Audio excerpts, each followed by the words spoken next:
Maybe a rubber band and a paper clip or a clothespin. Alright, little thing is telling me I am live. There it goes. So, welcome to the Humane Mind Live, episode 115. And I've got exclusive proof that Bernie is a communist spy from China. So, gonna get into that a little bit into this video. It may or may not be clickbait. I'll let you decide. Okay, so, but the The other communist part is not catching me by surprise, but the spy for China, I'm a little interested in. maybe I should change the title to say Chinese communist spy. Yeah, you're right. So I should say Just the uh whole word communist, it's been plastered on his forehead for forever. all right, Chinese communist or communist Chinese spy. Let's go. Hmm. Probably communist Chinese spy because he's not Chinese.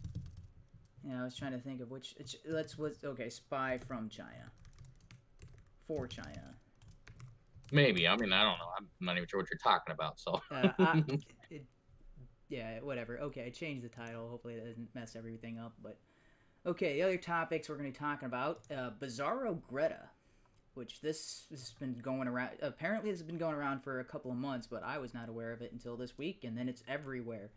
Um, really, I completely forgot about her. I thought she dropped off the radar. yeah, no, we'll get into that, and then I've got my definitive. So the main topic is the definitive proof that Bernie is being controlled by China.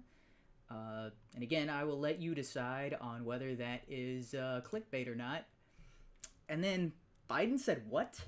And it's Biden is known for his gaffes and saying stupid things.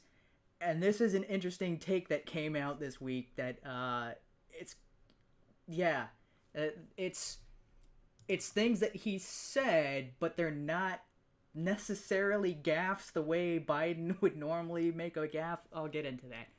Um, and then I've got a really awesome clip which out of all the stories that we're going to talk about tonight, I kind of want to spend most of the time talking about this last one, but we'll see how we get to time wise when I get to that. Okay. Mm-hmm. Okay. So the first topic here, Bizzaro Greta. Now, this is a reference to Greta Thunberg. Not sure how you pronounce that name, but she now has a opposite that has been making the rounds, and we'll play this little clip that happened on Good Morning Britain. So the girl who's I don't know if you go to the girl on display here is not the Bizzaro Greta. She's kind of like the Britain's version of Greta that's not as popular yet. So I'm gonna play this clip. Let's bring in Naomi. Naomi, you've been shaking your head through some of that. So what's your problem with what you've just been listening to, and indeed with Greta Thunberg and her message? Well, listen, I think it's fantastic when young people decide to become activists and protest for something that they are truly passionate about and that they can truly stand behind and believe in. But the main problem that I see is that most of them have not really done their research. So I became interested in climate change because I wanted to get to know the science behind climate change and what's really going on, and what effect do CO2 emissions actually have on the atmosphere. And after a while, I came to the conclusion that, in fact, most of the claims made by the IPCC are not really based on scientific research at all, but just on some kinds of climate models that cannot So let me accurately ask you, depict okay, the let me ask atmosphere. you. Okay, so yeah, so she says climate models in the IBC. Piers Morgan kind of jumps in here. So this is Naomi Seibert. Not sure how you pronounce that name, but she's from Germany, and she spoke at events like CPAC and other things along those lines. She's 19. She's been going around kind of doing this. She's been, I guess, just under the radar for about 6 months now, which got her on this show. And then Piers Morgan, like everything she said there is like, oh yeah, it makes perfect sense, and I'm glad that somebody's finally making these statements that is, kind of in that younger demographic, because most of the people making similar claims, you're talking about Lord Monckton, Peter Moore, Alex Epstein, was it Joran Lumbark? I think that's his last name. He's got a weird Swedish name, Lumbarg. But they're all making these claims, and even the Nobel Prize winners in physics that have come out against this. There's been 3 Nobel Prize winners who are saying the claims made by the IPCC and other agencies are scientifically incorrect and not how you do science. There is also members of the IPCC that were on board with, catastrophic climate. And then after the ClimateGate incident, I forget the name of the lady, but she was a member of the panel that worked on these reports.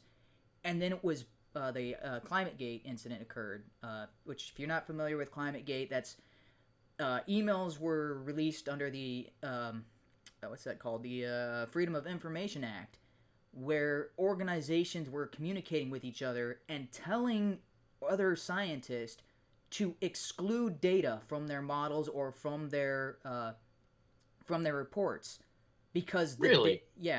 they were saying don't add that because that makes the numbers look less severe than they are. And you're like, wait, that's but if the numbers look less severe than they are, then that's reality, and your perception is the thing that's more extreme. So they were deliberately removing data from reports to make the climate increases or the temperature increase more severe than it actually would be otherwise. So, but 2 different ways to look at that. One would be, if they're telling them not to add this data, is because it really doesn't equate. They're on a wild goose chase, Mm-hmm. and they're not looking at actual numbers, and the actual numbers show that this is a climate crisis, and they're off on some other tangent that is obfuscating whatever facts. That's a possibility. I get it. Yeah. The other would be that those yeah. facts should be equated because they actually do encompass part of this climate crisis question or issue. Yes. So it's kind of the other. And if that is indeed out there, and we've got organizations advocating to other organizations, hey, exclude info, why? Yeah, and so the first case is a possibility, but it seems very doubtful considering these emails were deleted. All the communication, this was all deleted, but it was found through a Freedom of Information Act on servers where the information was stored as archival. The people communicating this back and forth. You delete your email, it's not gone. Just if anybody's listening, it's not how that works. Yeah. So it was on a server somewhere, but the people communicating this were deleting this. But there was emails that they had for years back, but these particular communications they were removing and deleting as if they were covering up their tracks. And so this lady who was a part of the IPCC originally, and she was on board with the climate change disaster. She's found like the whole ClimateGate. She started looking into it and was like, yeah, I can't be a part of this. And she actually ended up testifying to Congress alongside a bunch of other people. There was Republicans who brought 4 people, and the Democrats had brought they had picked, I think they had picked 4 as well, but only one of them showed up. The other 4 refused to come and testify before Congress because the claim was that it would legitimize the other people. Yeah. It would legitimize the Nobel laureates and people who were originally members of the IPCC. It would legitimize them to argue against their points. What? So it's But I mean, the honest truth is there's a lot of money to be had in scaremongering. Mm-hmm.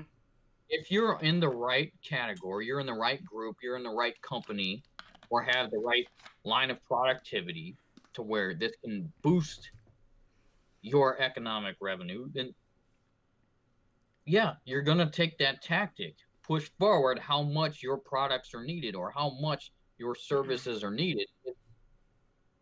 Yeah. It's kind of business 101. Yeah, and so but most of the people who have testified on this behalf and who are making these claims, they're like 40s and 50s up, and anybody who's in their anybody who's still in college or just out of college, all these bright-eyed and bushy-tailed young professors and things like that, they're all gung-ho about climate, or climate catastrophe. And so it's nice to see someone who's in their, yeah. So people of our age, we've heard it growing up, but it wasn't at the start, and it's always been questionable on what's happening because what have we already been through? The hole in the ozone. So okay, there was overpopulation, global freezing, overpopulation, greenhouse effect is what it used to be called in the 90s. Peak oil. You mentioned hole in the ozone layer. There was also, we've got too much trash. we're gonna run out of landfill space. That never happened. I mean, the actual term global warming didn't pop up till what? Mid 2000, like 2005, 2006, something like that. Like just the mid 2000s where that term actually started to pop up. We've already been through like 2 decades of just rename it whatever sounds good for the day. Because that's because back in the 80s and 90s, it was global cooling. There's a documentary voiced by Leonard Nimoy talking about the extreme threat that the Earth was going to freeze and kill all life, and all humans would go subterranean. Yeah, so for anybody hopping, I was born in 82, and in the mid-80s, we were on the tail end of the global cooling fad. Yeah.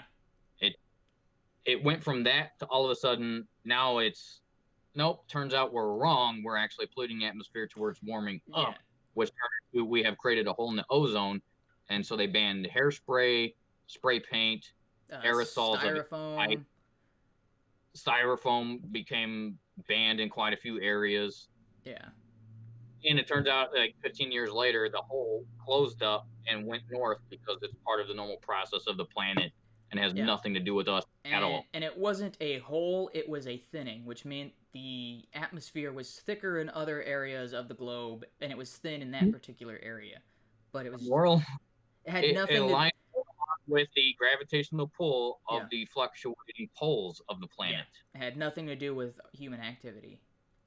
Yeah, we had zero impact on that at all. And for about 15 years, we were told it's all humans' problems. It's all our fault. So the people above a certain age, I get it, because you go through enough of this scare tactic and change just shifting back and forth. Eventually, you're kind of like, it's all BS. Just please stop.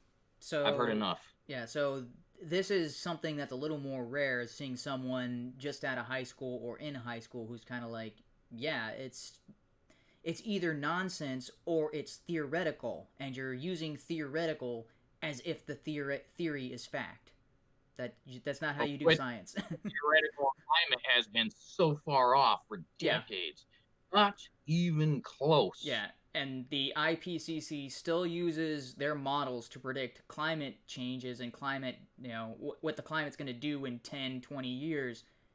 And then they get the results measured of 10 to 20 years, and it never matches their models. Never. Not even close.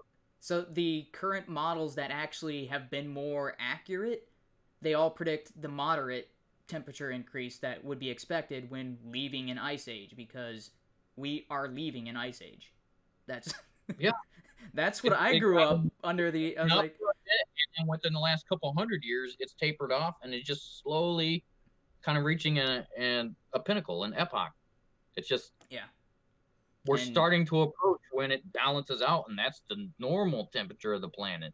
So, and I'm sure I've made this analogy before on various videos, but it's kind of like if you had a car and you were going in reverse at 90 miles an hour, which is absurd, but you're on an empty desert road, and then you stop, and then you start going forward at 90 miles an hour. Well, the climate alarmists are looking at this car as it's accelerating from a stopped position and being like, dude, do you see how fast this car is accelerating up to 90? If it keeps at this rate, it's going to go up to 1,000 miles an hour and crash into a mountain or two.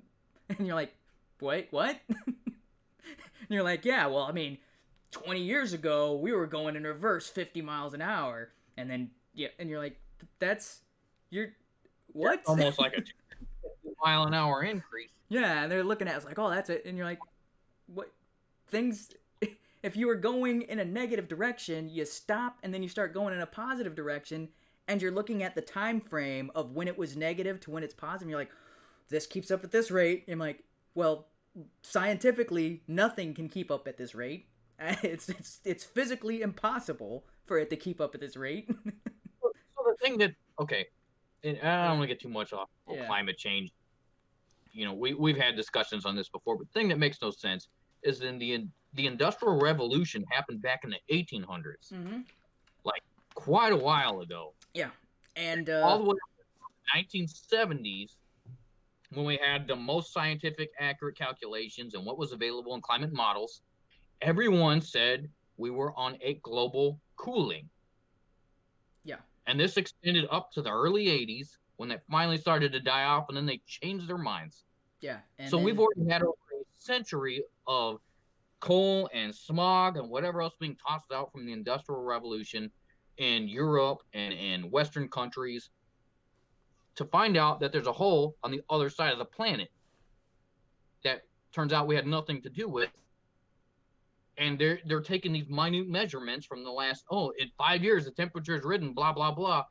What about the last 200 years? Why don't we just do a long, extended trending chart? Then we'll have a better idea of what's happening. Yeah. Because it turns out humans' impact is minimal. Now, pollution-wise, dumping a bunch of plastic in the ocean, I can see that as being a bad thing. I think people need to put trash in a better place, not just toss it on the side of the road or in a river. We need to be a little bit better stewards of what we're given. But running factories and the way the Industrial Revolution has emphasized or increased the productivity of humanity, and it has surpassed expectations and has brought fruitfulness to just about every corner of the planet, just to claim, hey, we are so big and bold, we affected the entire atmosphere of the planet. No, we're not even close. That's a bit absurd. All right, so I'm gonna play a little bit more of this clip, about a minute more, because this is very interesting how this conversation goes. Let me ask you: do you believe the planet is heating up at a dangerous rate? No, I do not believe that. But that is a clear, if you don't mind me saying, that is a clear, demonstrable fact supported by 2,000 of the world's leading scientists. And with all due respect to you, I get that you want to have the publicity of being the anti-Greta and so on, but that is a fact that can't be disputed by anybody who should be taken seriously in this debate. It's just a fact. The planet's heating up. The point is, yes, there may be some amount of global warming, but the question that we must ask is... Well, you just said there wasn't. Which one is it? No, well... Yeah, I don't know if you caught that. I can rewind the clip a little bit. So I stopped at 6:15. Because his question was not whether the climate or whether the planet was warming or not. It was whether it was critical. Yeah. So let me back this up a little bit here to let's see, right around here. What about me saying that is a clear, demonstrable fact supported by Let's see. So heating up at a dangerous rate. Heating up at a dangerous rate were his exact words. Yes. Yeah. And then fact supported by 2,000 of the world's. Yeah. It's just a fact. The planet's heating up. So yeah, she gave her answer in that no, I don't think it's heating up at a dangerous rate. And then he shifted it, so is the planet not warming at all? Which it is. He's denying that, but currently it's warming up at a very tiny ratio. Yeah, a very predictable rate, which 0.0 something, 0.5 degrees Celsius a year or something like that. Yeah. Just something where it has little to no impact right now. Well, little to no impact. It's a gradual amount that we can account for and take preparations to deal with if it gets so bad, if it gets to the point where it's like, oh, well, now it's starting to cause damage from heat and all that sort of thing. But that's something that would take 50 to 100 years to have a noticeable impact. That means we've got 50 to 100 years to apply what is the kind of like the equivalent of suntan lotion. So the two primary components of which nobody can understand right now, because we don't have the measurements, we don't have the history. Mm-hmm. When a planet coming out of an ice age without human intervention, what's the norm? We do not know this. Yeah. That's impossible for us to know. We can calculate and estimate because there is the potential of a previous ice age, of which we're only guessing certain temperatures and how things worked out. Yeah. So therefore, we have climate models for it, but we don't know for certain. Yeah. We don't know how the atmosphere is supposed to react on a normal warming up period. This is the first time we're actually measuring it as a human species. Yeah. 2, we don't know the impact that humanity is having, especially with our own records only going up to just a few decades ago saying it was cooling, and now we've just changed our minds and said, nope, it's critical and it's warming and we're about to burn ourselves up Yeah. And in about what, to 3 years. second that, the other problem that we have is they keep combining human activity with natural events and lumping them all under the same thing and say, "Oh, that's global warming." And then when they talk about, "Oh, but humans need to change things." And you're like, "You keep adding these numbers together and then making it seem as if humans are the sole contributors to all of these numbers you just put together." You That have became really idea if we are 1% of that total amount of CO2 emissions, or if we're 50%, or if we're 99, because you always lump them together to make it a big group. You never isolate correct. human activity and just report human activity. Specifically in the Australian brush fire just a few months ago, Yeah. where it turns out there was over 100 and something people arrested for causing fires. Yes. It wasn't just a standard brush fire. A lot of them were just people who were burning wood or clearing land, and it accidentally spread beyond what they could control. But there were like 2 dozen activists purposely set fire to show how bad global warming was, so they spurred on the fire. This was like 20 something people arrested just for that. Yeah. How was that global warming other than a bunch of idiots saying, let me cause the destruction to show how bad the destruction could be or is? Yeah, and it's always the excuse. This may not be a real example of it, but imagine if it were. It's But how many lives? the similar to the fake hate It's crimes. But they did it.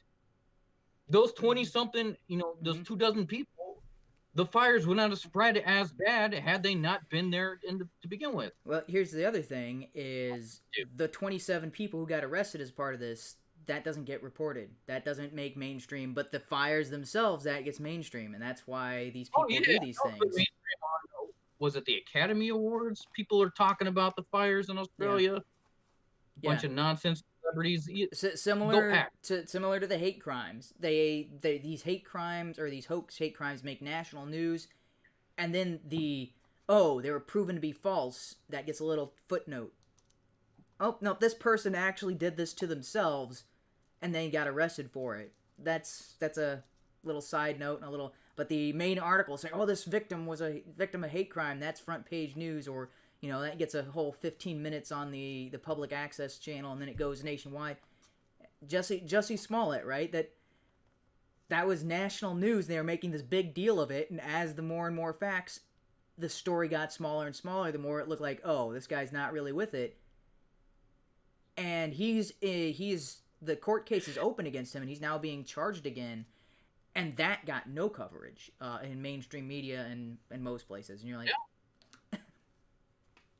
So, okay, I don't want to take too much longer on this, but that was a dishonest on Piers Morgan's behalf, and Piers, yes, it was. He's somewhat conservative, but he's got some leftish takes, and whenever he's on those, he almost always does this to the person he disagrees with, and you can see it when he was talking with Shapiro on guns, and yeah, he has a history of that. If it's not within his wheelhouse, it's not something he agrees with, he'll do his best to just dissuade or disprove or whatever, regardless of the tactic. But when it's something he doesn't agree with, then he actually makes valid claims. So he has the logic mindset, and he seems like a guy that should just get it, but something is stuck within the posh environment of Western society that just it's got him roped in. Yeah, I think Piers Morgan is actually a decent dude, intelligent guy. He's just some of these discussions and topics, he has picked his stance, and it's on the wrong point. So I couldn't find a video clip of this, but after the commercial break, he came back on and said, okay, everybody on Twitter is criticizing me, saying that I did say it was dangerous, and that's what she was objecting to. So he said, I don't think I said that, but if I did, I apologize. And then he went out on Twitter and apologized directly, and then she responded. So that I don't have that Twitter pulled up, but it's like yeah, the actual interaction was very unfair to her, but acknowledging that, oh, that was my mistake, and yeah, I did mess up, I guess. The one point I did want to bring up is Greta Thunberg's already out there. Mm-hmm. She's already got a media presence, and so they're trying to kind of come up with the equivalency of an opposition, somebody about the same age, somebody who feels as impassionate, who has been in there. Why isn't we listening to children on either? I mean, I was in high school, thought I knew a lot of stuff, and it wasn't until I got to like my 30s where I realized I'm a dumb, was a turd nugget, just the stupidest stupid in my high school years. All of my high school was just trying to pass high school and trying to impress the chicks with my knowledge or with whatever talents I thought I had, only to get older and realize absolutely none of my high school mattered, period. Why is anybody listening to high school kids on global issues, one side or the other? Yeah. So while I agree, and I'm very glad that we do have high schoolers currently looking into maybe this isn't true and looking out for, what is truth, that's wonderful. But why? When did high schoolers become the all-knowing, all-seeing gods of the globe? Ever? Yeah, ever. Why? Yeah, they're not. So I mean, just yeah. So I would say when it comes to that, Naomi is not a scientist. She is not an expert in any way, shape, or form. She is pointing to the people who have done this science and who have been coming out against this, but she's pointing to it for a newer generation that hasn't heard these ideas, and they've been told almost their entire life that, oh, this is settled in fact, and you can't, anybody would be crazy to object to these, and she's like, no, look at these guys that are against this. So the age is a... Well, I mean, it's a scary fact. So it's a scary fact when somebody's being propped up simply because of their age, not because they're correct or because they're pointing towards the correct sources. It's an associative property. You're of the same age, you're of the same beliefs, so you see somebody, your lighthouse out there shining in the distance, and that's what you're attracted to, and that's what you surround yourself with. And then you got the opposite, the people who are opposing, and so if we get somebody of the same age, the same opposing group, hopefully we'll get young people attracted to this understanding that, hey, always search for truth and don't just take everything for granted. And it's great and all, but young people are so confused as it is. Yeah. It's just a game. It's like the stupid Hunger Games where it's kids fighting for nations. Yeah. And let's put them out there to fight to the death while we all sit and watch, rubbing our hands together, wondering which nation's going to win. This is nonsense. It should be actual scientists being honest and saying, what is it that you found? Why have anything other than, if there is a climate change that is going to be detrimental to the human race, everybody should be focused on, let's find solutions and let's do this to fix it. And yet, the further you dig into it, the more you realize the only people espouting this stuff are corporate-backed or government-backed because they have a hidden agenda behind it. And the other people are just saying, we simply don't know. Maybe the human race has some sort of impact, but as far as we can see, it seems fairly negligible, and they're being silenced. Why? If that's the truth, that should be what's put forefront on every government, on every agency, on every company. It's just money. It's garbage. Mm-hmm. So I'm very glad we do have younger people like that. I just don't like seeing any of the younger people put out in the public eye as if they have authority or a say-so. Neither of them is scientists. Yeah. The entire population should be looking and saying, we got one girl saying this and one girl saying this. We should be saying, it's high school girls. Why the fuck are we listening at all? Ever? Just please stop. Yeah. It's not news. Hmm. I'm just. Yeah, that's a good point. I hadn't considered that when coming up with this for the as a topic to talk about. But yeah, that's, So I'm on her side. It's just she shouldn't be the spokesperson either way. No, same reason Greta Thunberg shouldn't be out in the public either. Yeah. High school girls who have their opinions, but why aren't we listening to scientists? Why aren't we listening to people who have studied this for 4, 5, 6, 7 decades? Yeah. I mean, I wouldn't trust a high schooler with my life. And so taking this kind of going the opposite way, where there are a bunch of people over 70 there were a bunch of people over 70 in the running for the leadership of our country. You would think with age comes experience and wisdom, and the Democrats have kind of debunked that entire... It's like, oh, the older you get, the more wise you get. No, doesn't seem to apply for any of these. But, so that is something that was kind of news this week, although it's a minor story. It is now just Biden and Bernie. Everybody else has dropped out. Warren dropped out this week. Bloomberg dropped out this week. Bloomberg endorsed Biden. Harris endorsed Biden. Almost every other Democrat that has ever been running, I think Julian Castro came out, and Cory Booker came out for Biden.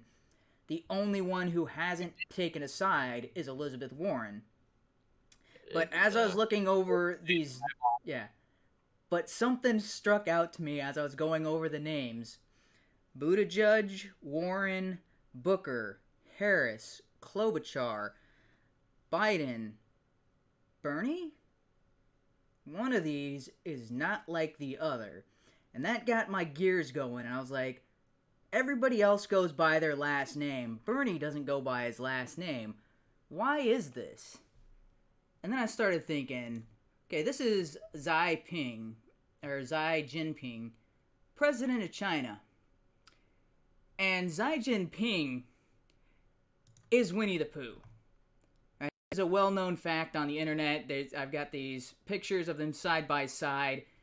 Basically, they just put they moved his ears from the side of his head to the top of his head. It's Winnie the Pooh. Unmistakable. And here he is with his sidekick, Tigger, a.k.a. Barack Obama. You scroll down a little further. There he is shaking hands with Eeyore. I mean, he's Winnie the Pooh in real life. And if you know anything about Winnie the Pooh has a house.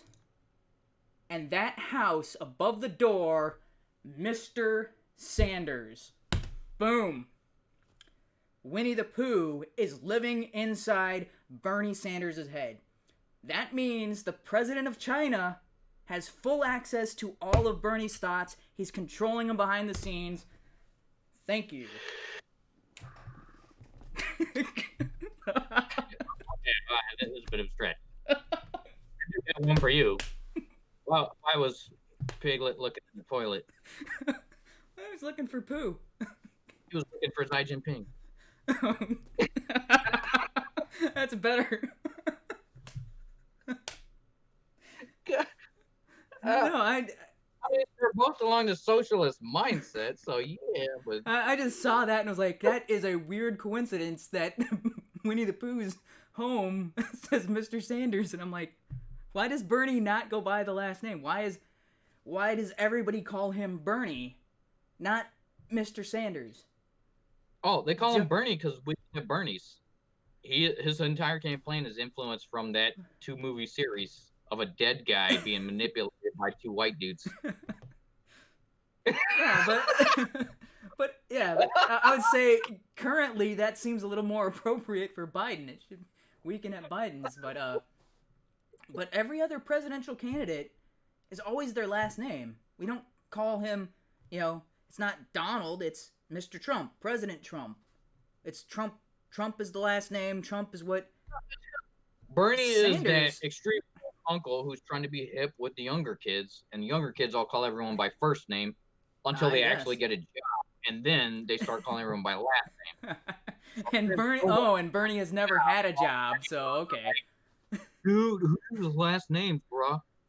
So Yeah. yeah, it So yeah, I guess Bernie never had a job. Oh yeah, and Beto was kind of in the same boat because Beto never really had a job, and all of his never had money came from his wife. senator for like 50 years. No, that's it. That's it. Yeah, that's it. Never had a job. He was living off of somebody's couch and taking in welfare checks, and then ran for office.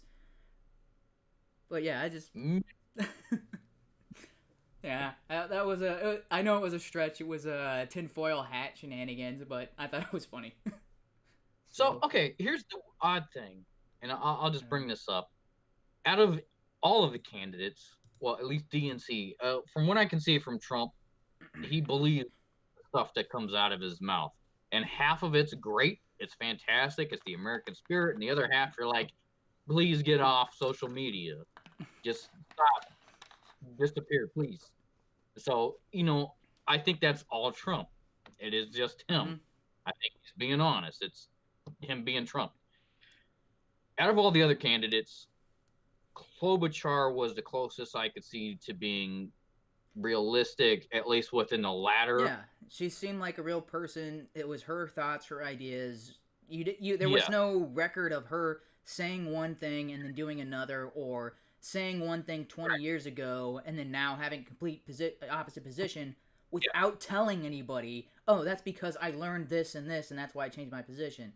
Because I mean, other politicians have gone back and forth, but they don't even bring up, oh yeah, I used to be for this and now I'm against it. They just say, oh, I'm against it. And you're like, well, why? Just because is in the same boat in that he is honest. He just forgot what he said 30 years ago. Because he's been in it so long, now he no longer remembers everything that came out of his mouth. And so he can't stand by his old record, but he is sincere in what he's preaching currently. Yeah, and he's sincere in what he's preaching currently. That this was at a debate where he said, where he's talking about Castro, and they had a good literacy rate because he was teaching his people and they had education there. Yeah. And I mean, if you look at anybody else, if you look at Buttigieg, he's just pandering, and if you look at Warren, just lies, just man, the worst. Who? I don't understand why anybody would stand behind that lady. Just sack of shit. The worst. Is that her? Is that her Indian name? Yeah. Sack of shit, we. I mean, I'm trying to limit my cussing on the streams. I'm not going to be that dude. I had it in the past, but she's the worst. Just she's that lady in the office that constantly undermines everybody and promotes themselves and lies about it to where you would risk losing your job to just punch her in the face and say, well, at least she got what was coming to her. I don't care what happens the rest of my life. Just that type of person. Just everything about her is a lie. So I don't agree with anything Bernie Sanders has, but I can, at least on that one aspect, say he may have forgot what he said 30 years ago, but at least today he's truthful. Yeah. So she didn't forget any of that. It's all cold and calculated lies. Just. So speaking of someone who doesn't remember what they said 30 years ago, that actually goes really well with the next story of Biden. So this is something that recently came out this week. And it was something, apparently this has been reported on back in February, and it's just now making the rounds. It's just now coming to everybody's attention. So Joe Biden gave a speech back in the 70s when he wasn't dementia, creepy old Joe. I guess he was still creepy Joe, just not old. But here's some of the things he was saying at that speech. Which brings us to our shocking new audio. This was May 18th, 1973. Try and listen to this through the prism of what if Donald Trump said it.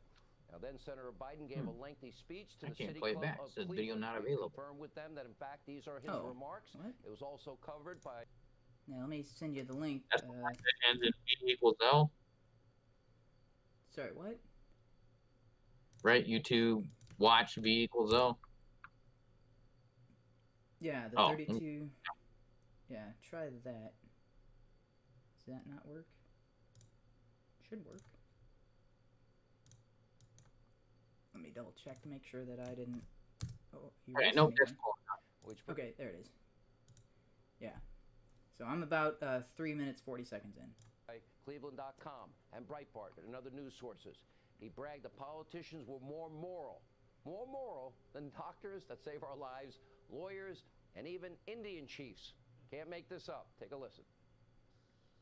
Politics should be the most honorable of professions. Those of you who are doctors and lawyers and Indian chiefs in the audience, how can any of you possibly do as much good if you're very good at what you do as I can do if I'm very good at what I can do? That's pretty arrogant. I don't think they do more damage than in the swamp. Biden went on to clarify, however, he wasn't particularly a moral person himself. Interesting admission. Listen to this. I fortunately had over 3,000 individual contributors. Nobody makes up any more than 1 percentage point of my total budget. Nobody for 1 percentage point gets a hold of that ear. Seems Nobody pretty gets reasonable. any more than a return phone call for that. Okay. 1%. Sounds like a good thing, but It's not because I'm particularly moral. It's because nobody took me seriously. wait, what? What was that last part? So I'm at 4 minutes and 47 seconds, and I'm like, nothing he says sounds too out of place or controversial. Like the first thing he said is like, yeah, that seems pretty arrogant, and it seems like you're like, yeah, that's doctors don't do as much good as a politician, really. They also don't do as much damage as a politician putting us to war over false claims. But so this part is where it just takes this. So this is when when Joe Biden was coherent, because you can hear he's making very coherent points, and he's not stumbling all over his words. He's not, not forgetting where he is. He's not calling his wife his sister. I don't know if you saw that clip, but there's been people making the joke, so I'm not gonna. Should I repeat it here? Like, oh, he called his wife his sister to appeal to the Ilhan Omar crowd. Yeah. Well, yeah. I mean, he said they switched on him. I don't know who he was looking at, but yeah. I saw the clip. Yeah. So with this part right here, and it's not because he said people didn't get his ear or they didn't get a return phone call, and it's not because he was moral, but it's because no one took him serious. Like, wait a minute. If they had taken you seriously, then they could have bought your ear and bought your phone call. Is that what I'm hearing? Did I hear that correctly? All right, I'm gonna keep going on with this because there's a couple other things that he says in here that are just like, wait, that's what you said prior to going senile dementia, and you still remained a politician? Biden admitting he'll pretty much do anything to maintain power. Yeah. Wow. But the most shocking parts of the audio involve his statements about women and minorities. In fact, he made several derogatory. And I mean, I know it was the 70s, but some of these things seem. They told me you weren't going to be here. Oh, I wasn't expecting you to be here. Take a listen. And the only analogy I can the 70s seem a bit weird. Like, what? I apologize to you women in the audience for not being able to think. What were people talking about back then? Anyway, I didn't expect any women to be here. I mean, I guess he's kind of making a joke about football, but that doesn't, like, even in the 70s, women knew football, so I don't. It's not, football, too complicated for women to understand as far as making an analogy with it. They just weren't interested for the most part. That's fine, but that statement doesn't be there. Yeah. So yeah, it's a little odd, but not. Here anyway. I was going to speak to okay, so I've got a question for you with that the way he's talking back then. People kind of chuckle hucking it up. Yeah, ha ha ha. Yeah. Biden, he's just making a joke or whatever. Did we just grow up in this weird Twilight Zone where none of that mattered ever? and it only lasted for a couple years and then disappeared. I don't know. I mean, we grew up in the 80s and not the 70s, but I've seen films from that time period, and this seems out of place even for even for the 70s. I But I'm just at no point growing up. At no point growing up do I remember anybody just saying, "Hey, women, this is your place and this is a men's spot." Yeah, not by the time you got to the 70s. Like 50s and 60s, there's probably maybe some of that going on, but And even on the racial aspect, a lot of the junk Yeah. being said nowadays and the junk being said before the 80s, it all vanished. Either nobody stated it, and so we grew up just thinking that's the way it is. Maybe that's what happened, but I'm wondering if we just grew up in this weird twilight zone where so gender kind of vanished for a brief instant, and that's the way we thought it's supposed to work. so we grew up in a town that was, I mean, basically had nothing outside of it being close to a military base.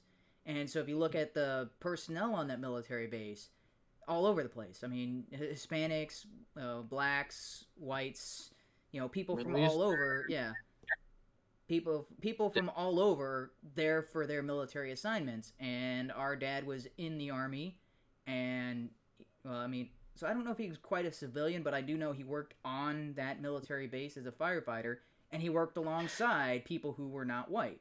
And so we went to parties and stuff like that, and so that's just how we grew up, and nobody said anything about it, and we didn't think anything different. We grew up on a block. Yeah, we grew up on our street that was all mixed. Some of our neighbors were Hispanic, some of them were black, some of them were white. So just kind of a we mix. grew up kind of like in the old Orthodox church, but yeah, when same it thing race, with our church. Cared. We actually had a Hispanic band that was phenomenal. It was one of the best parts of the night. We had like a funk band that had, our dad played the bass, and there was a lot of other. It just at no point did it occur that read, Brother Ward. Yeah, one of the best drummers in all of church is the black dude, and everyone was like, "That dude's awesome." Yeah, it's just, I mean, his voice just carried through the entire sanctuary, and he read so clearly, like didn't stumble on his word. You could, yeah. I'm wondering, like, we just great grew up speed of delivery. Yeah, where what people were working towards, it coalesced for a couple of years, and that's our growth years. Yeah, where we grew up and where we perceived the world, and then it dissolved, and now we're sitting around wondering what happened because. I don't understand why race popped back up or gender popped back up, or why even what Joe Biden is saying back in the 70s, why would anybody even bother stating that? That's like a stupid statement. Just make your football analogy and not bring up, hey, you women probably wouldn't understand. Why even mention that? Just bring up the football analogy and let it go. Yeah, so I'm not sure. It sounded as if that was trying to be a joke, but I was like, and again, maybe it depends on the audience.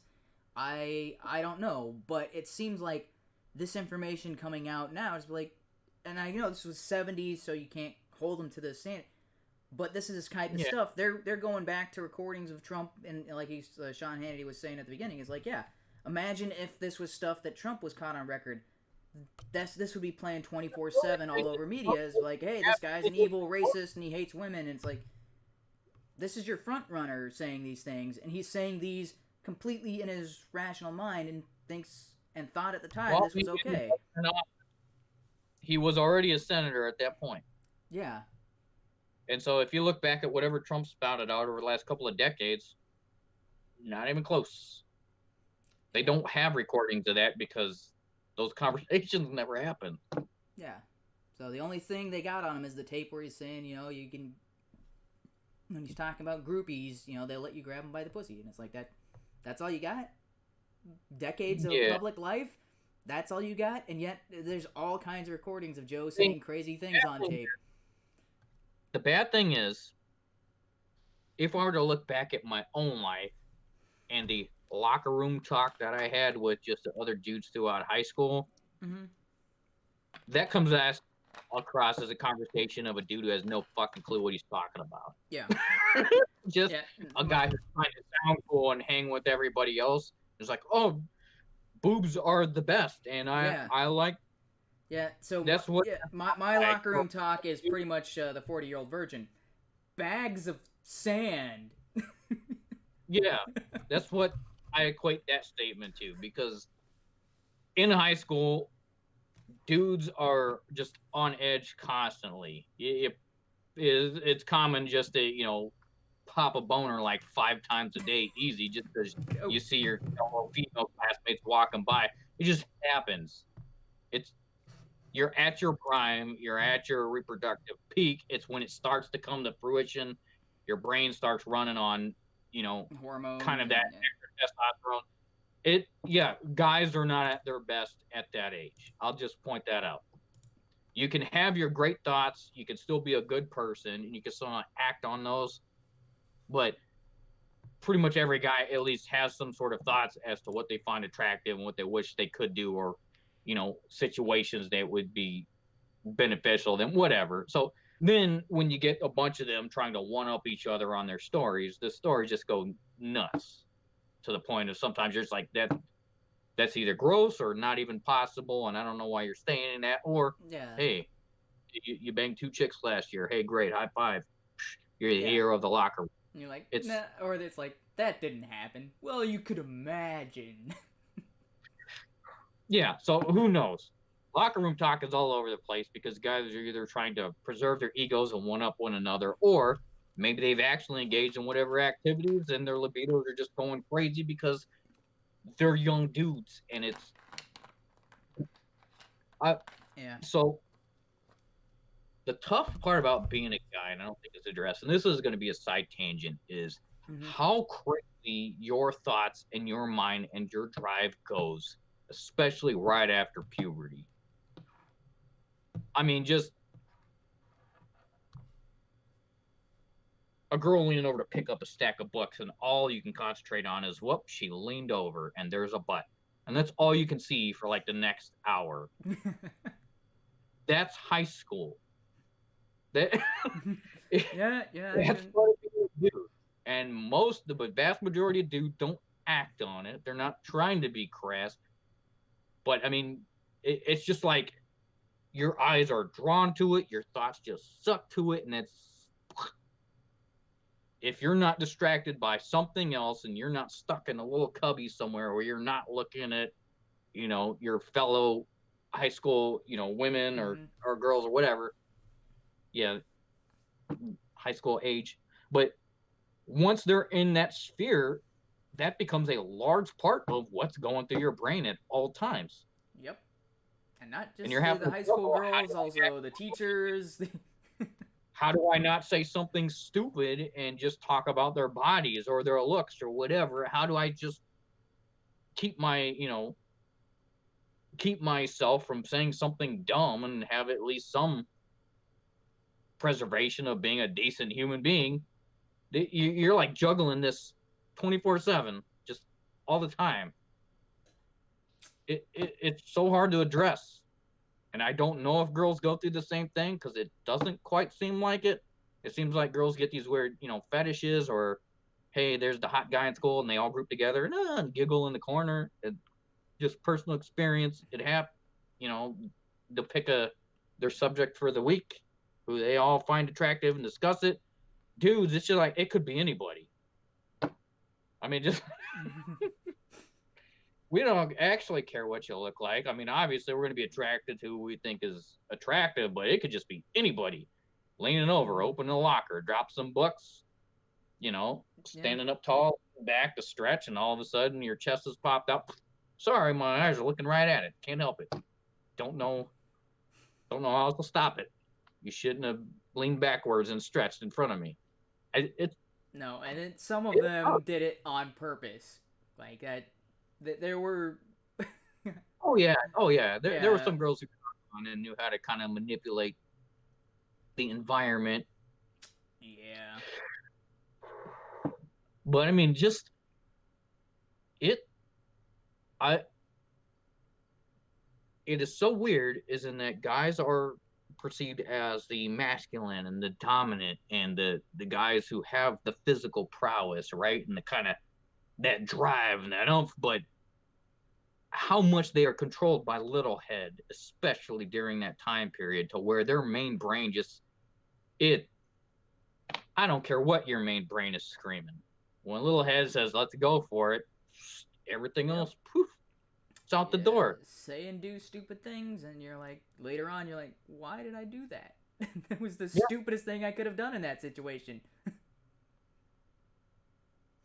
It's really tough to describe unless you've gone through that. And when you're trying to explain that to the younger male populace, they don't quite get it till they start to go through it, and they're like, ah, now I get it. Yeah.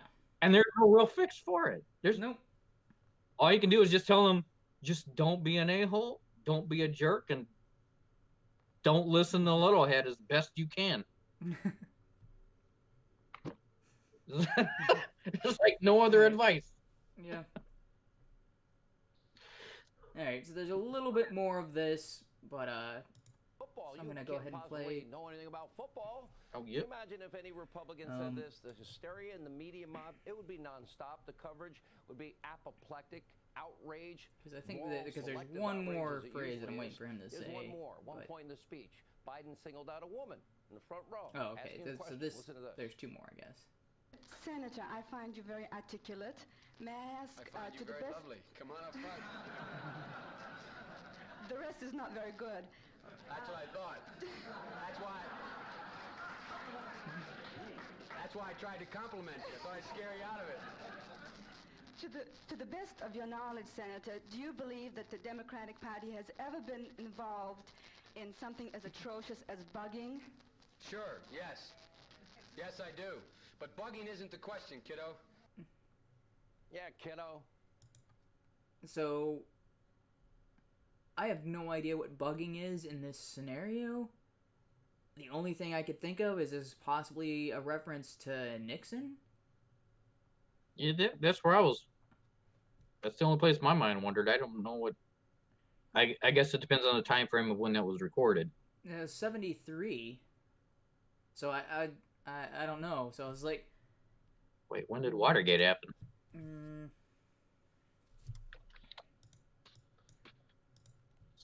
Google that. That was 72 to 74. So that's like right in the Yeah. middle. Ooh. yeah. So I don't know exactly what he's referring to. Yeah, so that would have been a reference to that, because that's, I mean, that was the source of it, was listening to the opposition. Potentially. But So Biden says, yeah, probably, but that's not the question. It's like, wait, why wouldn't that be the question? That should seem to be like, wait a minute, you say that you guys have been possibly recording your opposition, and you just haven't been caught doing it? Hannity kind of glossed over this, and I think it was also on a couple other shows where they kind of didn't look into that, and I was like, that sounds like he's saying, yeah, we probably do things that are against the law or things that are illegal, but that's not the question, kiddo. What? That should be exactly the question if that's during Watergate. yeah, but I mean, what would be the question? I don't know. In his mind, that's not pertinent. Yeah, it's not pertinent when Democrats do it, I guess. Alright. So there is one other clip, too, as well. They didn't want you here anyway. This guy is trying to win over, social justice warriors in the Democratic Party, and there's more. At one point, then, Senator Biden actually refers to African Americans. What I see is a horrible, degrading word. Listen for yourself. So that's where I got to I think disagree the with two-party Hannity here. system, although my Democratic colleagues don't like me saying this, I think the two-party system is good for the South and good for the good for the black in the South. Now, the bleep there make it seem like that he said something far more sinister, but you can look from the text, it ends in O. So, not an A and not an ER. O. So, he said Negro, which perfectly valid expression, so I don't... But a lot of people are talking about this, like, oh, this is terrible. It's like back in the 70s, this was... Back in the 70s. Yeah, in the 70s, that was a perfectly acceptable term. And it's also, I don't know if you remember, there's a movie called Blast from the Past with Brendan Fraser, Yeah. where he's been raised in a bunker and he Oh, lucky like, star. oh my lucky stars, a Negro. How you do? One of the goofiest parts of the movie. I was like, really? Yeah. Who wrote that? Script writers. Jeez, come on. I mean, it was funny because yeah, Yeah. what in the But 60s or something is when he got stuck down there. yeah. So it made sense. That was the terminology. Not the best, but yeah, Yeah. accepted So in political spheres. Makes sense. yeah, at the in the context of the time, but given that you can no longer say person of color and all these other terms, the fact that there's a recording of this for the Democratic front runner and Democrats aren't shredding him over this, that seems like, wait a minute.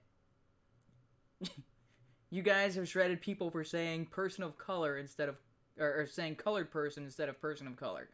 You guys, yeah, this should be something, according to your current standards, should be over the line, because they've been willing to go back through people's histories and hold them accountable to their modern standards based on things that they've said 20, 30 years ago, and yet in this incident, Biden, they're just like, that's not important, that was back then. And I was like, but you won't give, that was back then for other people, it's only for your side, so that, it's just, so, this whole audio release is a little bit of slight nitpicking and things along those lines, but I'm looking at this, and I was like, even back in the 70s, some of the things that he said in these clips, I was like, how did this guy end up getting reelected? How has this guy stayed in politics this long when he says things like that even at the time, so with the exception of this Negro term, the rest of the terms he uses and the rest of the things he says are kind of like, that should kind of be political poison for you. And it's like, ooh, that... If you look at the way he talks and the way he presents it, and he kind of just rolls it off instead of either get stuck on it or emphasizes the negative part of it, he just rolls it off as a nah, it's playful banter. He is a smooth talker. He is a used car salesman. Yeah. That he has that demeanor, he has that speech pattern. He is trying to sell you something, and he'll say whatever it takes to get you to believe what he's selling at that moment. And he still talks like that, except for now, I think he...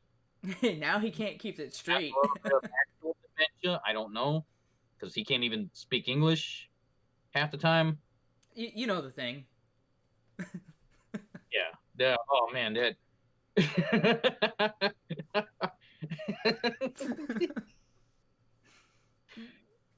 That should have been the instant when anybody clapped behind him, just... Oh. Yeah, you know the thing. No, we hold these truths to be self-evident. The men and women are created. The thing, you know the thing. You got none of that right. Just, yeah. just, so his one skill, he's losing because he's losing his mind and he can't keep up with his mouth. yeah, I think he was a smooth talker, and that's what kept him in office. It's what kept people liking him. It's what made him old reliable Joe, as he keeps trying to put out there to the populace. But now, currently, every time he opens his mouth, he sounds like your granddad in a nursing home that you visit once every few months, because every time you do, it feels like an hour of it's like the language, guess what your topic is you're discussing, and he won't even remember that you were there 2 hours later. Mm-hmm. It seems like that. I think he is starting to lose it, and it's a bad sign that that's their front runner. Yeah, and thankfully, Arnie is a lunatic. Yeah, thankfully, our grandfather is not like that, or our living grandfather is not like that. But I have been to visit for. I used to do Meals on Wheels, and we dropped off for people like that, and it's like, it's one of those things where you feel bad for not wanting to stay and talk longer, but the longer you stay and talk, the more you feel sorry for them. You're like, oh, you're living like this. I don't know which is worse, not feeling like you shouldn't be around because you feel bad the more you talk to this person, or leaving and feeling bad. It's like, oh, I should have stayed, right? Because this person's lonely. They don't have anybody to talk to. But they're not. They're not there. They're there some of the time, but they can't maintain a consistent conversation. You were just there a day or two ago or last week, and they don't remember you, and you're like, you've grown. Yeah, it's been a week. Yeah, and so then you just, if you can't remember, like, granted, I can understand, it's like, oh, hey, who am I to you? It's like, but I'm the only real person you've seen in about a week, and you don't remember me.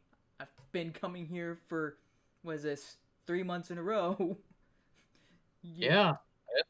It's hard to deal with, and I don't even know what I would. Yeah. I can't even imagine being in that circumstance. Yeah. I feel saddened if someone left and just interrupted the conversation and walked away just for 2 hours, not to even remember the conversation ever happened. I don't know. Yeah. It's tough. It's really hard to see people like that. Yeah, we're very blessed. Our grandparents are still with it, still have conversations, still wonderful to talk to, still kicking. We're blessed. But yeah, man, I look at Biden and I feel sorry for his family and stuff like that, but that's their front runner. What has the DNC done, really? Yeah. Your two choices are a guy losing his mind and a socialist/communist. Yeah, a guy who lost his mind in his 30s versus a guy who lost his mind maybe 3 years ago. Yeah. Bernie Sanders being the one who lost his mind in his 30s because he hasn't changed his opinion on socialism since then. Whereas Joe Biden's bout with mental issues has been, past couple of years, not his entire life, or not his entire adult life. And it's just speculation. We don't know, but it sure that's seems. That's what all of this stuff put together definitely seems like it, and it's just unfortunate. All right. Well, that was the last topic I had, which, it's only a little bit after 8. So, do you have any other stories that happened this week that you thought we would talk about, or? No. Well, one completely unrelated, but I just wanted to see or discuss with somebody if it's a viable discussion before getting into arguments with other people. So I still hop on Discord every once in a while, just discuss ideas. Some people agree, some people don't. It's whatever. If you get in the right channel, it's a great discussion of ideas. If you get in the wrong channel, you're just going to be, dogpiled. Yeah. And treated like garbage, even though you didn't really say anything. It's a weird place, the internet. But it was more with open borders, and especially since we got the coronavirus and everyone's trying to lock down who's coming in, who's going out, what's going on. Was the idea of this open borders concept. So I was thinking of it more along a theme park. If you were going to get in a theme park, you have to pay for a ticket to get in, right? To ride the rides, to have the enjoyment, whatever. And there are already people who work within the theme park. They're employees. They already kind of reside, and I'll put that in quotes there. Now, if they just took the fence down, who would be paying tickets? Nobody. Yeah. And what does that mean for the people who do work there? Their workload is going to become overbearing to where they can no longer work under those circumstances. The benefits of having been there, right? Typically in a theme park, if you're an employee, you may get either a reduced fee or some free food. And oftentimes you'll get discount tickets or free passes for you and your family, and you can ride the rides here and there when you're off of your job. But if everything was just open, you could just run in and hop on a ride whenever. There's no gates, there's no lines, there's whatever. How long would that theme park actually stay open? Like a day? I mean, it might be able to coast along longer than that, but it wouldn't be. What keeps it active is the fact that there are always a fence, not just around the theme park itself, but around every single ride. So if you want to get into the theme park, you get in line like everybody else, you pay your entrance fee, and now you're in. Then you go wait in line for the specific attraction that you want to enjoy. And you wait in line just like everybody else. You paid your entrance fee. And if you can't afford it, sorry, just don't come into the theme park.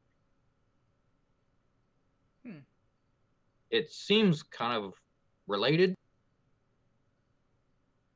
No, it seems like a very good analogy. Because it's something everybody wants to get to, and has all this fun and frills and benefits. But if there is no line, there's no order, everything would devolve pretty much within the day. Yeah, and so then the counter argument to that would be like, oh, but what about all these kids who want to see Mickey Mouse and they want to come into Disneyland? You're denying them from coming into Disneyland because they've got to pay for a ticket and they got to go through these lines? How dare you? Correct. That's just it. Yes, you have to pay. That's it. Everybody else who came in just has to pay, other than the people who are already there, but it's because they're working there. Mm-hmm. We pay the taxes. We maintain the machinery. We maintain the equipment. We operate the food stands. We work there. Yes, we get to enjoy the rides every once in a while. Yes, we can have our family come in and enjoy the rides every once in a while. But that's when we're off duty. Majority of the time, we are working. Yeah, and I would say it almost worked as a perfect analogy, except that theme parks close at night. But that's not always true, because with Disney, there's the Pleasure Island and their hotels and stuff, which are somewhat a part of the theme park, but there is a dividing line between them. But you can go from the hotels to the theme park without repaying for the admission fee. There is still they still lock down that gate, and it's like, hey, we're shutting down all the rides, we're shutting down all the stores on that side. But you've got these hotels, and you've got the cruise, and you've got all these other, like, the bars and stuff that are available at night. But you just can't go ride on the rides. But if you have the whatever tickets to get the hotel rooms, the next day you just go through the open gate, and there is nobody collecting your ticket or whatever. You've already paid for however many days in the theme park. So yeah, it's a really good analogy. Yeah, I mean, essentially that's how people are viewing the United States. It's this land of freedom. It's the land of opportunity, right? It's the theme park of the world. But if we just open it up to just anybody coming in without vetting who's coming in, without everyone paying their dues or knowing what's happening as they come in, we become flooded with things that are out of our control. Everything is operated that way. I can't go apply for a job by just walking in and saying, give me the job. I still have to go through an interview. I still have to meet with the manager. I still have to be processed by HR. I can't just walk in the building, go sit at a desk and start working and expect to get a paycheck. No business operates that way. There are checkpoints. There's one specific way into that job. Everything operates that way. Mm-hmm. So the theme park, just an analogy, is that is definitely an entity that people enjoy, they're accustomed to, but every theme park has a wall encompassing the entire park and then gates encompassing every single ride. Yeah. Because even within the country, every ride has its own standards, has its own way of entry. You don't wait in line like everybody else, you don't get in. And even in a theme park, they still have like the handicap lines or the disabled lines that allow people that are suffering, just like we already do with affirmative action. So it seemed like a good equivalency, but kind of wanted to pass that before ever using that in an actual discussion. Yeah, well, the handicap part, I wouldn't relate that to affirmative action. It's basically the same. It's a quick way to the front if you use that system. I'm not saying everybody under affirmative action uses that. There are plenty of people who work their way up just like everybody else, and more power to them. That's fantastic. But it is a bit of a shortcut depending on if you fill in this group or what's the word I'm thinking? Demographic. Yeah, demographic. It might be a better word.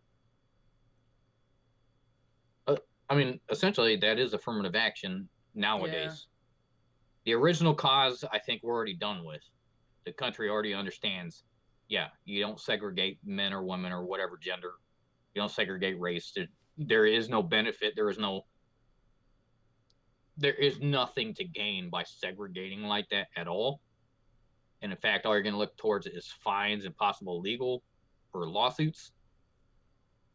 It's kind of pushed past its point. Now, affirmative action seems to be more used as a diversity quota, is where it's now being pushed towards. We now want 50-50 representation, men, women in the office, where what if you're not getting the same number of applicants?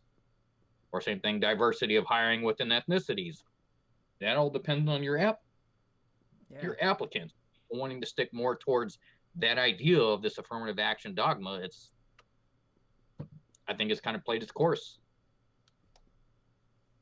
Hopefully it's played its course and it's on its way out and we can go back to merit-based instead of accounting for demographics, but you never know. But yeah, that was the only thing. So I think there's one thing you're forgetting. Is if you don't let these people just come into Disneyland, they'll have to go to Six Flags, and why do you hate people that much?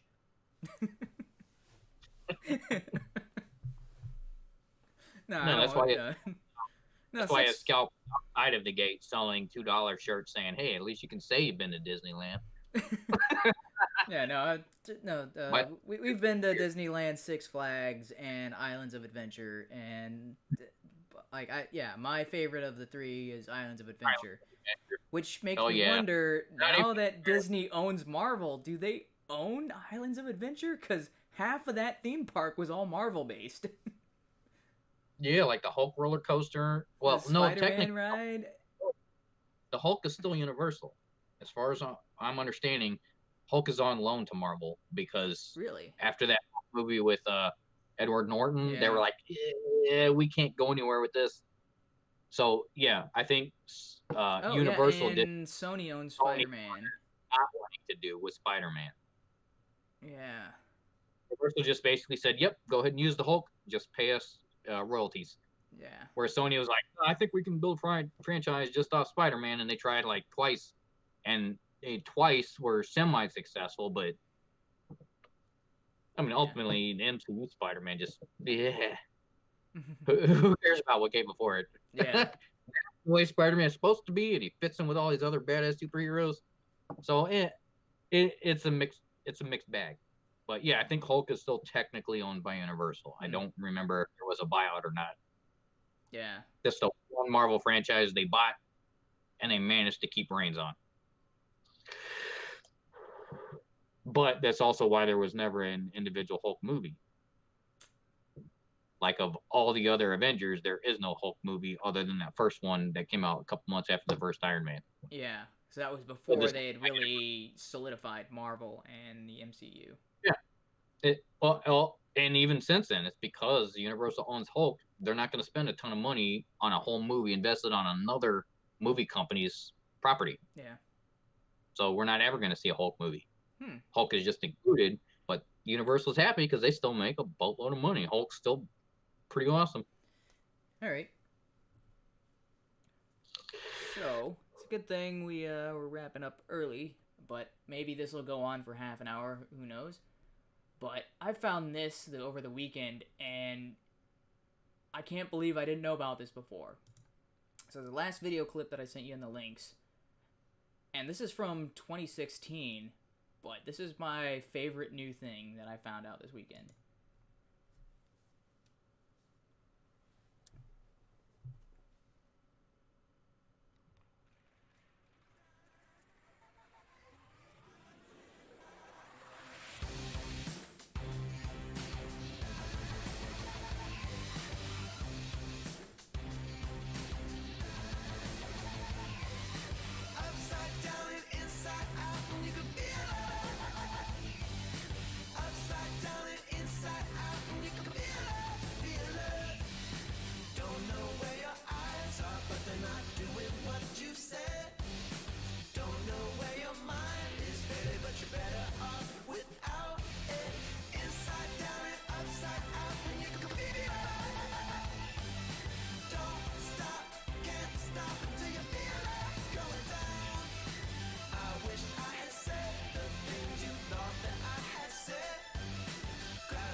so awesome. Like,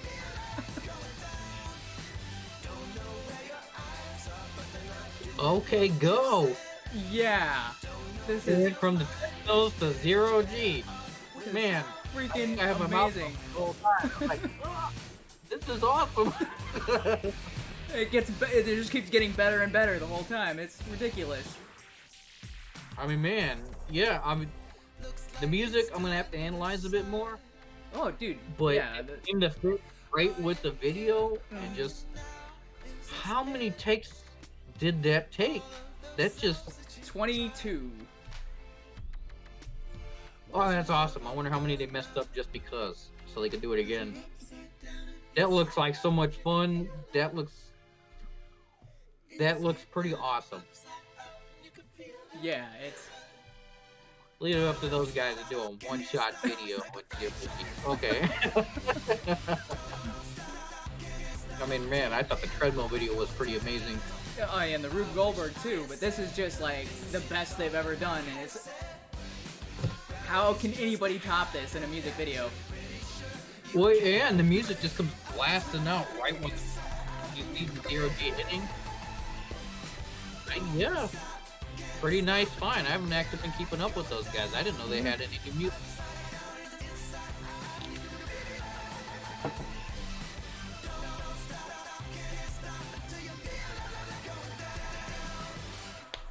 Yeah, it's everything. Brilliant. Yeah, so there's a couple documentary-ish things. They've got the behind the scenes, and then they've got interviews of the talking. And they also had a film crew follow them around and kind of explain the whole process. That's like 22 takes. So they filmed it over the course of 7 days. And each day they did about 3 takes. And then on the last day, they did a 4th take because the last shot didn't work. So the last shot where they're popping balloons filled with paint, the paint got on the camera and they couldn't use the last shot. And they're having this discussion like, we've got everything, we've got enough shots, we can piece that last part on there, and it'll look good. It just won't look perfect because. So they did one more take, and that's the entire video is that last take.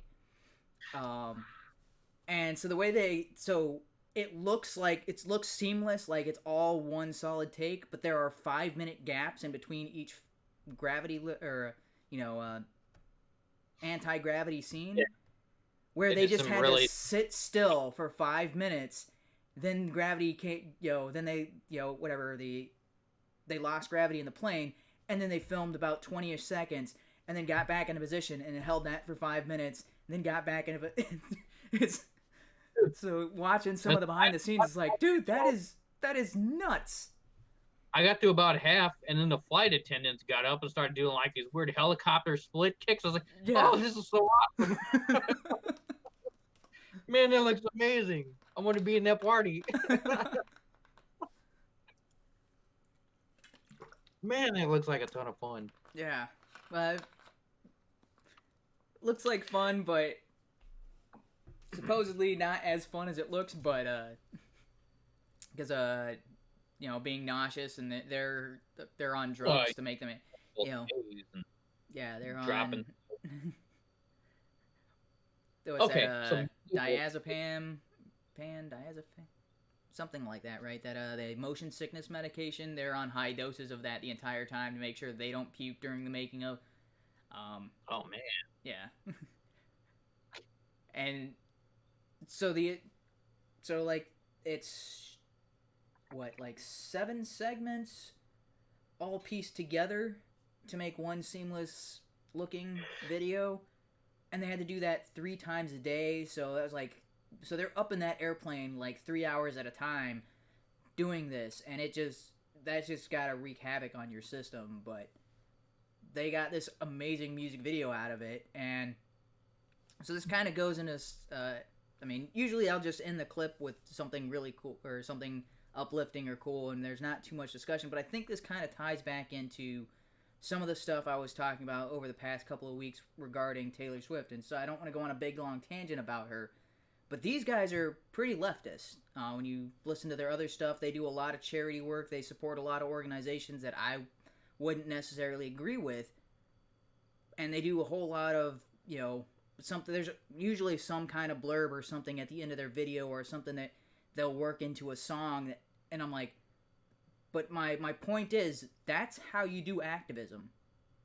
Because the art and the music takes center stage, and the activism is an afterthought. Or it's like, oh, these guys are really cool, they support this, okay, maybe that's not so bad, or maybe it's, maybe that's something I can look into supporting as well, or something along those lines. But they don't shove it down your throat, ham fist, and be like, believe what we believe or else, because they just make good music and make amazing music videos to go along with it. They do activist stuff. They do, kind of lefty-ish hipster stuff. But that's I don't care if they do that. That's not they're not trying to be like, oh, you be like us or else, and they're not being morally superior to everybody and saying you guys aren't like us, then you're wrong, and yeah. So they're doing it the right way. That's my little rant about that. They also have a ton of other videos where they're doing crazy stuff. It's like, man, they got one, The Writings on the Wall, which is all about optical illusions. So yeah, they had their main video, the Here It Goes Again, where they're going on treadmills in sequence, and they've got a couple other dance numbers. But they also had this really elaborate one, I don't remember the name of the music video, where they're riding around on little, like, almost kind of like, segways, but like little vehicles that they're sitting on top of something with like, it's like a ball with other little wheels for stabilization. And they're riding these the entire music video holding umbrellas, and there's other people riding on these little devices holding umbrellas, and there's other people walking around, and then a drone is filming this whole thing and goes up in the air and watches this huge sequence of these people opening and closing umbrellas while they're moving around. It's like, dude, that's nuts. That is one of the, I was like, the coordination required for that, and just how would you know what that looks like from above without actually doing it? I don't know. I didn't watch the making of that, but yeah, they've got some just amazing, and like the Rube Goldberg one, that's the This Too Shall Pass, where they had two music videos. One is a kind of like a marching band in sequence where there's a whole bunch of, it's really cool, everything they do there. But then they also had one, it was a bunch of Rube Goldberg machines that are playing throughout the entire video. And it's, starts off with a little ball rolling down, and it kicks off this and kicks off this. And eventually there's entire, like, drums of stuff, and there's cars moving. And it's like, dude, that's... that's one of their crazier, more elaborate videos. But yeah, OK Go is phenomenal, and they're one of those bands that started out in the early 2000s. Still been making great music the entire time. I haven't been following and keeping up with them, but those, like, listen to that song, I was like, dude, that is amazing. I not only is the video really good, but that song has been stuck in my head. I did like that. So what? I said that sounded pretty good. I did like that song. Yeah. So especially with the freight train, I was like, dude, that freight train. That part just like gets me. I'm like, man, that song's awesome. So music-wise, I got one other thing for you since that was brought up. So my daughter's on this whole K-pop kick with BTS and like I don't know how many different Korean bands like EXO and just. But there is one band that I actually found I enjoy their latest album a lot, and it's all in English, which is great because I can follow along. A couple songs were not quite keen on the topic, but the sound still was great. So I would recommend check out this group called Monsta X. Their latest album is all about love. It's kind of like a boy band group that actually has music behind the songs. So the stuff I did not like about like NSYNC or Backstreet Boys, because it was this highly produced boy band sound. This sounds like actual music where a boy band, if they sat down and made real music, Yeah, And so so I listened to the album, and I was like, this is surprisingly very good. yeah, there's two bands that are kind of like that surprised me. 5 Seconds of Summer and One Direction. Like the earlier stuff from One Direction was all produced boy band stuff, Heavily, yes. but some of their stuff towards the end before they broke up, I was like, dude, wait, that was One Direction? I like that song. Yeah. I didn't even Well, like it's songs you hear on the radio, and you're like, dude, that's a pretty good song, and you're like, wait, a good One Direction? portion of What? the last album drew heavy inspiration from previous songs, like stuff we've heard before from previous bands. There was one or two potential lawsuits because it sounded so close to Oh, source material. for One Direction? Yeah, it's Yeah. because they drew inspiration from a lot of bands that people love, and I'm all good with that. I'm fine with that. It's just sometimes they kind of walk the border a little too close to where it sounds just like the original, just with different lyrics. So I understand where you're coming from there. The 5 Seconds of Summer. I don't know what their newer stuff is, but I do remember when like the Underwear song hit big, and Underwear? Yeah, I don't remember yeah, Underwear. that was their one. Oh, is That that was the what? looking like Galifianakis? Is that 5 Seconds of No, Summer? not Galifianakis. Something It's Underwear. that American Apparel Underwear song. Mm, You look so something standing there in my American Apparel underwear, but I don't mind because yeah, I I'm think that's the so. same song. That was like their first big hit. So I remember when that came on the radio, that was like all over. Oh, That was all the rage. yeah. Yeah, I was And I did. thinking more of their late, more recent-ish stuff. I mean, I'm thinking about like 2016, 2015, somewhere in there, where they had that Young Blood song. And it's some stuff that you hear and you're like, oh, that's kind of cool. Wait, that's 5 Seconds of Summer? Wait, those losers? All right, whatever. I guess they I have think branched out. that was the rare boy group that had some talent, still played instruments because it looked like they were actually playing their instruments. Yeah. Came out with a poppy song and then decided, hey, now we're going to start making our own music. So I don't know what they've come out with recent. Nothing has come across my radar as being a big influence. So I may have to check them out again. But I didn't think they were that bad when they first came out. Yeah, but for me, when you talk about like the original boy bands, nothing I've heard from Kids on the Block, right? Oh, New Kids on the Block, yeah, New Kids on the Block. Everything they produced and did was stupid.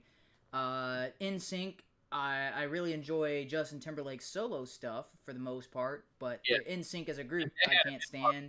A bit more feel, a bit more personality. Everything before the group was just, that's a producer making money. That's all I could hear. Just producer. And then for 98 Degrees, I didn't like anything I heard from them except for Incomplete, which that was kind of like one of their last radio hits. That was okay. Is that the Lachey guy that was married to what? To I thought that was his solo song and not 98 Degrees. No, that was 98 Degrees, but that was kind of when they were getting ready to break up. I mean, okay, that's the only song I like out of that whole group. That one I still enjoy. I mean, it's cheesy.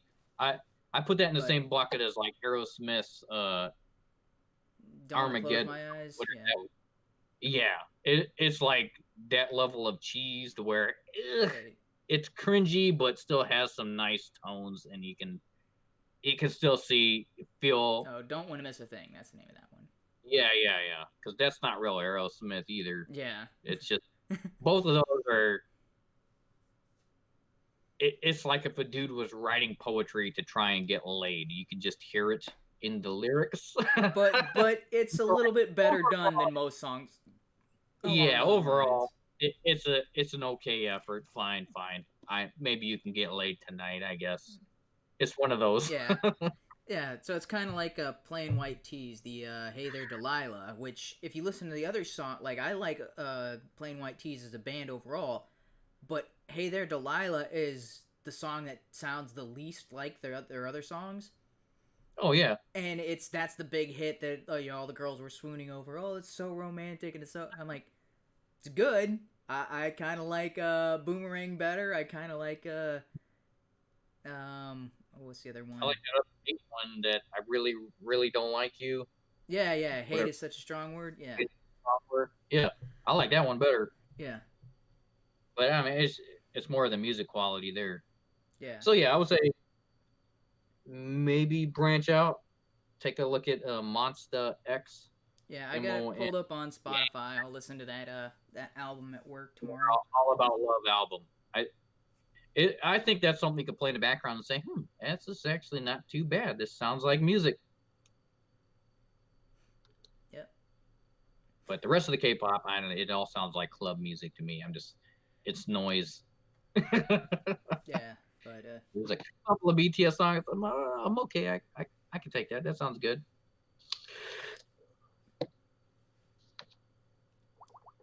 all right. Yeah, that's all I got for recent.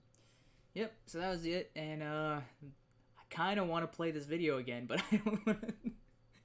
It's like, okay, go was pretty awesome, but I will probably just do that on my own and listen to it and watch that music video like another 3 times. I've only seen it like 7 times since I found it on Saturday. That's pretty interesting. Yeah, it's amazing. But thanks for anybody who ended up joining me. I'm gonna go ahead and end the stream here. And yeah, sorry for the clickbaity title. That popped into my head, and I'm like, dude, this is too funny to not do as a spoof. All right, catch you next week. And try to get now. Hopefully, we've got a set schedule of Mondays. All right, we'll see how long this lasts. And bye.